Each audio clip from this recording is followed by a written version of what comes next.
I tried to resist him. But he made me his obsession. The first time I saw Professor Hayes, I knew he was dangerous. Not in the obvious sense, he didn't look like trouble.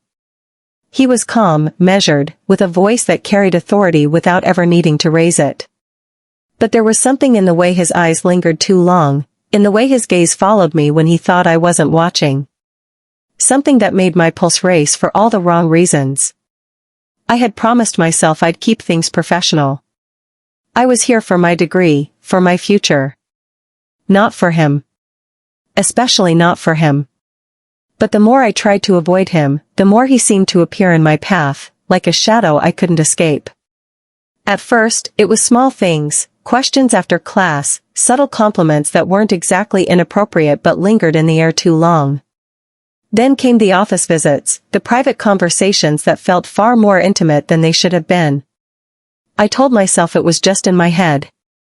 That he wasn't actually paying attention to me. But then one evening changed everything. It was late, the campus nearly empty. I had stayed back in the library, losing track of time, until I realized the building was closing. I hurried across the dark courtyard, clutching my books, when I saw him leaning against the doorway of his office. Still working this late? His voice slid through the night like velvet, low and controlled. I tried to smile casually. Lost track of time. His eyes narrowed slightly, studying me. You always do. That focus of yours, it's dangerous. Someone could take advantage of how easily you lose yourself. I swallowed hard, unsure whether it was a warning or something else entirely. I should go, I muttered, stepping past him. But his hand brushed mine, just briefly, enough to make my breath catch. Good night, he whispered, but his voice carried something more. A promise. A threat. A beginning. From that night on, nothing was the same. He started appearing everywhere, hallways, libraries, the cafe across the street. At first I told myself it was coincidence, but soon it became clear, he was watching me. Waiting for me. Testing how far I would let him go. One rainy afternoon, I found myself alone in his office. I had gone to ask about an essay, but the conversation had drifted, circling like two predators, neither willing to admit what we both knew. You're brilliant, he said suddenly, his eyes locking onto mine. But you hold back. You're afraid of what might happen if you let go. I felt heat rise in my chest. I'm not afraid. His lips curved into a dangerous smile. Prove it. The silence between us thickened. My heart hammered. I should have left, I knew I should have, but instead I stayed frozen, my body betraying me. He stood slowly, moving around the desk until he was close enough that I could feel the warmth of him. His hand brushed my hair back, lingering against my cheek. You have no idea what you do to me, he whispered. I tried to resist. I really did. But you, his breath grazed my ear. You've become my obsession.